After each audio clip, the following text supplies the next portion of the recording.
Hi guys, आपका स्वागत है एक नई वीडियो में। ये वीडियो मैंने बनाई है मैकेनिकल इंजीनियर्स के लिए बिकॉज़ मैं भी मैकेनिकल इंजीनियर हूँ।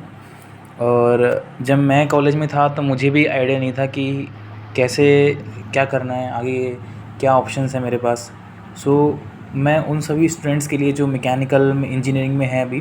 वैसे मैकेनिकल इंजीनियरिंग में अब वैसे भी बहुत कम लोग रह गए हैं, बट फिर भी जो लोग मैकेनिकल में हैं जिनको एक्चुअली क्या मैकेनिकल की बहुत अच्छी ब्रांच है और इवन मुझे ही बहुत इंटरेस्ट है मैकेनिकल में। बट सब कुछ बट अभी ट्रेंड के हिसाब से जो स्कोप है वो बहुत कम है मैकेनिकल इंजीनियरिंग में। बट मैं आपको डीमोटिवेट नहीं कर रहा हूँ, मैं आपको जस्ट बता रहा हूँ कि मैकेनिकल के अंदर स्कोप अभी कम है। बट बिकॉज स्कोप कम है, लोग एंट्री कम ले रहे हैं मैकेनिकल इंजीनियरिंग ब्रांच के अंदर, तो जो अब ये वैकेंसीज़ मैकेनिकल के अंदर आती हैं तो उनके अंदर चांसेस ज़्यादा हैं। जो लोग अभी मैकेनिकल पढ़ रहे हैं तो उनके चांस ज़्यादा हैं कि वो ईज़िली सिलेक्ट हो सकते हैं। तो मैं आपको बताने जा रहा हूँ कि कौन कौन सी एग्ज़ाम्स हैं जो मैकेनिकल इंजीनियरिंग में आती हैं। बिकॉज़ कॉलेज टाइम पे हमको पता नहीं होता है, हम लोग प्रिपरेशन नहीं कर पाते हैं कॉलेज टाइम से। सो ये इशू मैंने फेस किया था। मैंने प्रिपरेशन कॉलेज के बाद शुरू की थी, तो मैं आप सबको बताना चाहता हूँ कि कौन कौन से एग्ज़ाम हैं जो मैकेनिकल के अंदर हैं, ताकि आप उनकी प्रिपरेशन अभी शुरू कर दें, ताकि जब आप कॉलेज के फाइनल ईयर में हों तो आपकी प्रिपरेशन इतनी स्ट्रॉन्ग हो कि आप फाइनल ईयर के बाद ही प्लेसड हो जाएँ। क्योंकि मोस्टली बच्चे क्या करते हैं, फाइनल ईयर के बाद तैयारी शुरू करते हैं, तो उनको बेस बनाने में 2 से 3 साल लग जाते हैं, क्योंकि मैकेनिकल इंजीनियरिंग में कंपटीशन बहुत हाई है। तो इसकी वजह से उनके सिलेक्शन काफ़ी लेट होते हैं। सो मैं चाह रहा हूँ कि आप पहले से थोड़ी प्रिपरेशन शुरू कर दें, अपने माइंड में एक गोल सेट कर लें कि मुझे क्या करना है, मुझे एक जॉब मिल जाए ताकि। और गवर्नमेंट जॉब की तो आप जानते हैं कि वैसे ही बहुत डिमांड है और हमेशा रहेगी। गवर्नमेंट जॉब की आगे प्राइवेट जॉब की कोई वैल्यू नहीं है। सो मैं आपको बताने जा रहा हूँ कि मैकेनिकल इंजीनियरिंग के अंदर कौन कौन से एग्ज़ाम निकलते हैं। तो एक होता है असिस्टेंट इंजीनियर, AEN। सो जो हर स्टेट में AEN की जगह निकलती है, हर स्टेट में निकलती है। और UPSC भी निकालता है असिस्टेंट इंजीनियर की जगह। तो आपको सब क्या करना है, नोटिफिकेशन पे ध्यान देना है। और एक होता है गेट का एग्ज़ाम। तो गेट एग्ज़ाम के बारे में आपने सुना होगा, जैसे आपने 11th-12th के बाद JEE का एग्ज़ाम दिया होगा, नीट का एग्ज़ाम दिया होगा, वैसे ही एक गेट का एग्ज़ाम होता है जो बीटेक के बाद लगता है। तो गेट होता है graduate aptitude test of engineering. So इसके बारे में डिटेल में अगर आपको वीडियो चाहिए होगी तो मैं आपको उसके बारे में बताऊँगा। एक होता है बार का एग्ज़ाम, BARC, बाबा एटॉमिक रिसर्च सेंटर। एक होता है रेलवे JEN का एग्ज़ाम। एक होता है IES, इंडियन इंजीनियरिंग सर्विसेज का एग्ज़ाम। एक स्टेट JEE, एक होता है स्टेट JEE। तो हमने अभी बात कर ली है बार्क के बारे में, रेलवे JEE के बारे में, IES के बारे में, स्टेट JEE के बारे में। स्टेट JEE होते हैं हर स्टेट के अलग अलग JEE के एग्ज़ाम निकलते रहते हैं। एक एग्ज़ाम निकलता है इसरो में भी मैकेनिकल इंजीनियर्स की रिक्वायरमेंट होती है हर साल। दो दो सेक्टर में होती है, एक रेफ्रिजरेटर एंड एयर कंडीशनर और सिंपल मैकेनिकल इंजीनियरिंग। और एक स्टेट PSUs वगैरह होती हैं जो गेट से रिक्रूट नहीं करती हैं। कई PSU ऐसी होती है जो खुद का सेपरेट एग्ज़ाम कंडक्ट करती हैं, तो उन PSU के लिए भी गेट से जगह निकलती है। सॉरी, इन PSU में भी मैकेनिकल इंजीनियर्स की जगह निकलती है और काफ़ी अच्छी मात्रा में जगह निकलती है। PSU ही है जहाँ पे मैकेनिकल इंजीनियर्स की काफ़ी ज़्यादा डिमांड है। और PSU, स्टेट PSU के अलावा सेंट्रल PSU भी इसी के अंदर एग्ज़ाम कंडक्ट कराती हैं और मैकेनिकल की काफ़ी अच्छी जगह निकलती है। एक बैंक प्रेस नॉर्थ दिवस करके है, यहाँ पे भी मैकेनिकल इंजीनियर्स की 1 या 2 वैकेंसी निकलती रहती हैं। और अब बात करते हैं कि इतने सारे एग्ज़ाम्स हैं और भी बहुत सारे एग्ज़ाम्स हैं। अभी मैं इन्हीं सिर्फ बिकॉज जो मेन एग्ज़ाम है सिर्फ उन्हीं पे वीडियो बना रहा हूँ। इसके अलावा भी बहुत सारे मैकेनिकल्स के एग्ज़ाम, मैकेनिकल इंजीनियरिंग के एग्ज़ाम निकलते रहते हैं हर स्टेट में। लाइक बॉयलर्स में कभी बार स्टेट के अंदर बॉयलर के अंदर वैकेंसी निकलती है और भी बहुत सारी वैकेंसी निकलती हैं। खुद प्राइवेट कॉलेज अगर आपको MTech करनी है तो उसके लिए भी एग्ज़ाम्स कंडक्ट कराते हैं, तो आप वो भी दे सकते हैं। और अब बात करते हैं कि अब कौन कौन सी बुक्स मैकेनिकल इंजीनियर्स के लिए, इन सब प्रिपरेशन के लिए अब के लिए सफिशेंट है। मतलब कि अब एग्ज़ाम्स की तो बात कर ली, पर अब कौन सी बुक पढ़ें, क्या पढ़ें, तो उन सब के लिए मैं आपको एक बेसिक बुक स्ट्रक्चर बताने जा रहा हूँ जो हर कोई मैकेनिकल इंजीनियर्स को फॉलो करना चाहिए। तो एक पहली बुक है RS खुरमी, एक ऑब्जेक्टिव बुक है। इसके अंदर हर टॉपिक वाइज क्वेश्चंस पढ़े हुए हैं, हर टॉपिक के, हर सब्जेक्ट से related, like theory of machine, machine design और स्ट्रेंथ ऑफ मटेरियल। सो हर इस बुक में हर क्वेश्चंस पढ़े हुए हैं, तो आप उन क्वेश्चंस का यूज़ करके आप इस बुक को गो थ्रू कीजिएगा, पढ़िएगा, तो आपको बहुत सारी चीज़ें क्लियर हो जाएंगी। और जो मोस्टली जो एग्ज़ाम्स होते हैं लाइक जेई लेवल के और स्टेट लेवल जेई एईएन के एग्ज़ाम हो गए या फिर पीएससी वगैरह के एग्ज़ाम हो गए, तो उन सब में जो क्वेश्चंस होते हैं मोस्टली वन लाइनर क्वेश्चंस होते हैं। इसके अंदर सिंगल ऑब्जेक्टिव टाइप होता है, तो उन सब में ये बुक बहुत ही यूज़फुल है। क्योंकि गेट को छोड़ दीजिए, गेट में थोड़े हाई लेवल के क्वेश्चंस आते हैं, न्यूमेरिकल टाइप क्वेश्चन आते हैं, और आईएएस के अंदर भी कुछ न्यूमेरिकल टाइप क्वेश्चन आते हैं। तो इन दोनों एग्ज़ाम को छोड़कर बाकी, और बीएआरसी को छोड़ के, सॉरी, बीएआरसी, आईईएस, गेट, इन तीन एग्जामों को छोड़ के बाकी सभी एग्जामों में आप पाएंगे कि सारे जो क्वेश्चन उठ के आ रहे हैं वो पुराने क्वेश्चन हैं, वो आर एस खुरमी से उठ के आ रहे हैं।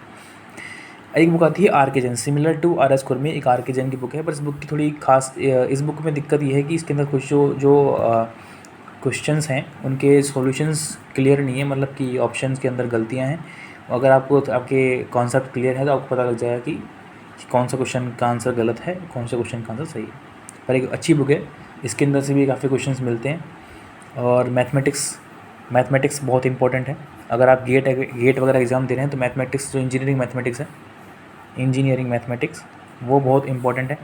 तो इसका भी इंजीनियरिंग मैथमेटिक्स में लाप्लास ट्रांसफॉर्म आप सब पढ़ रहे होंगे अभी अपने कॉलेज में, तो वो उनको ऐसे ही इग्नोर मत कीजिएगा कि एग्ज़ाम के लिए पढ़ना है। अगर आप मैकेनिकल के अंदर अपना फ्यूचर बनना चाह रहे हैं तो आपको अच्छे से पढ़ना चाहिए वो।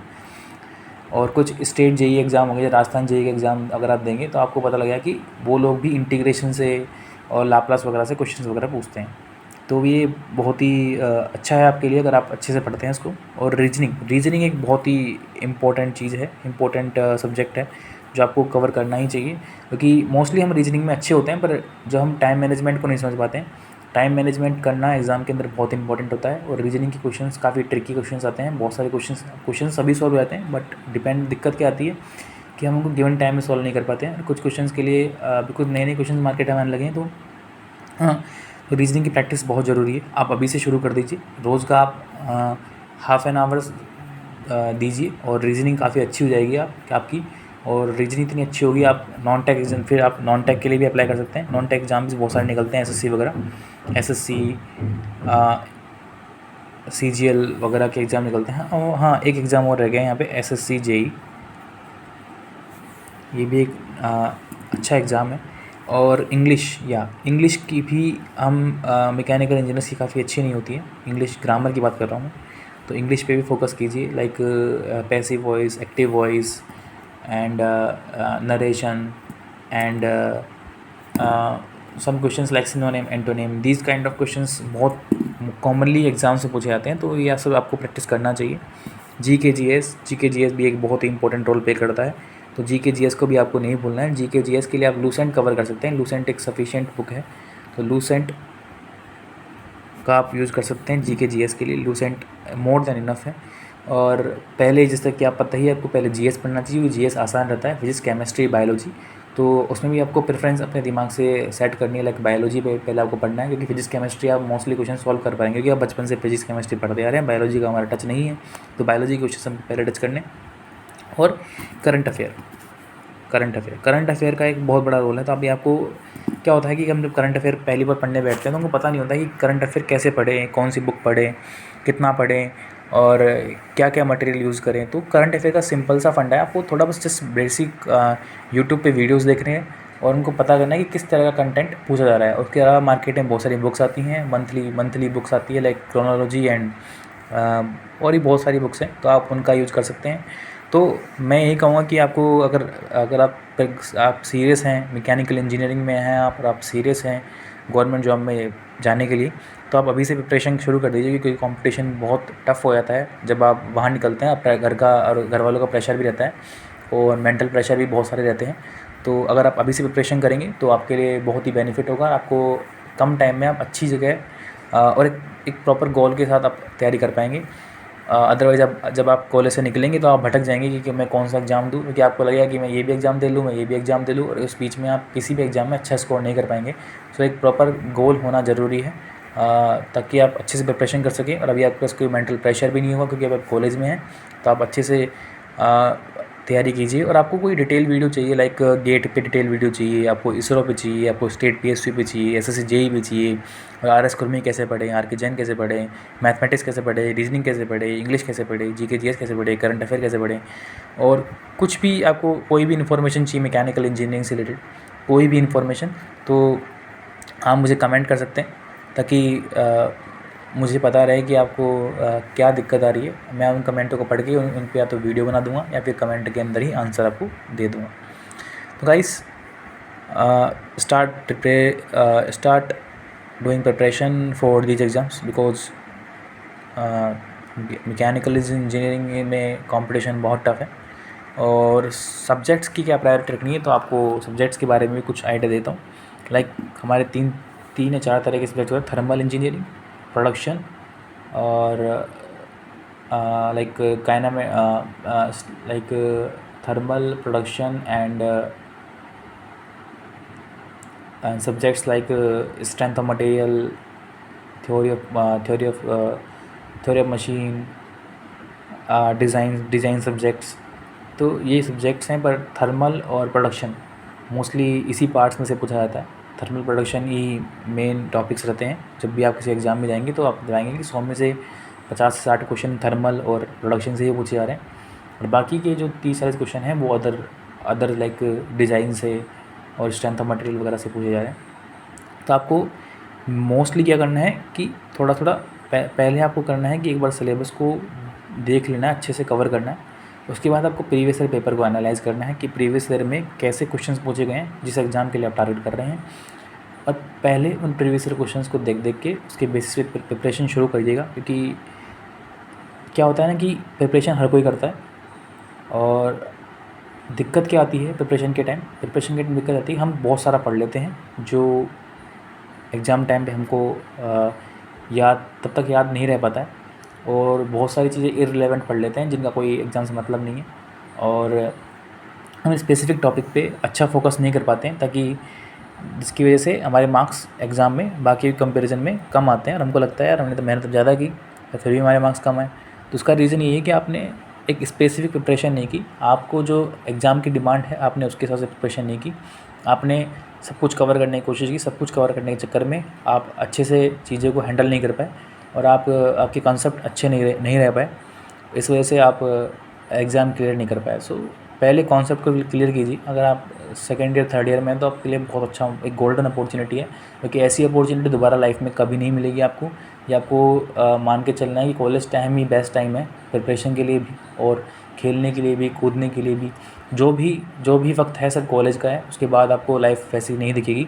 सिर्फ कॉलेज का टाइम होता है जब आपको सब कुछ अपने हाथों में पाएंगे आप, जहाँ पे आपको सारी सुविधाएं मिलेंगी, और फ्रेंड्स से मिलेंगे, ताकि जो आपको गाइड कर सकते हैं, आपको हेल्प कर सकते हैं। आप एक अच्छा सर्कल बना सकते हैं फ्रेंड्स का 2-3 लोगों का, फ्रेंड्स का, ज़्यादा भी ना बनाएं, 2-3 जो आपको लगते हैं कि आपके फ्रेंड सर्कल में हैं, जो आपको एक पॉजिटिव एनर्जी दे सकते हैं आपके गोल के रिगार्डिंग।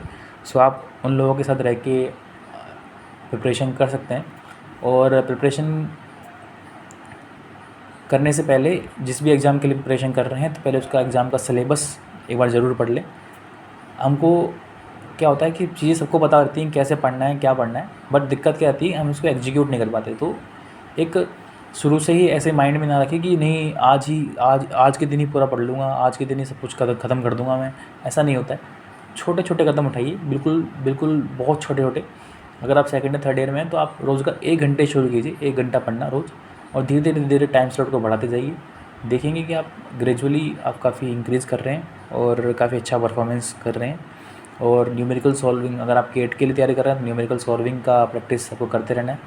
न्यूमेरिकल सॉल्विंग के लिए आप गेट की प्रीवियस ईयर बुक ले सकते हैं, जो कि मेड जी की आती है, मेड जी के नाम से आती है, मेड जी के नाम से, तो आप मेड जी की ले सकते हैं। एक हैंडबुक और आती है, एक हैंडबुक मेड जी की, वो भी काफ़ी अच्छी है, आप उसको भी परचेज कर सकते हैं। तो उसके अंदर भी सारे कॉन्सेप्ट्स मैकेनिकल इंजीनियरिंग के हैं।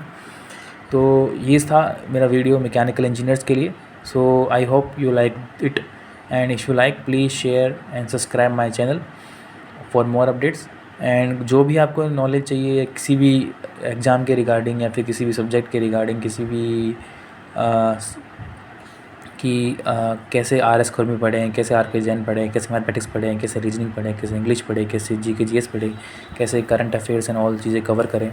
और कोई भी एग्ज़ाम की अपडेट आती रहेगी, तो अगर आपको अपडेट्स चाहते हैं कि एग्ज़ाम मैकेनिकल इंजीनियरिंग में कौन कौन से एग्ज़ाम आते हैं, अपडेट्स आपको चाहिए, तो मैं बताता रहूँगा। आप मुझे एक बार कमेंट सेक्शन में बता दीजिएगा। Also thank you so much guys, thank you so much, thank you for watching this video.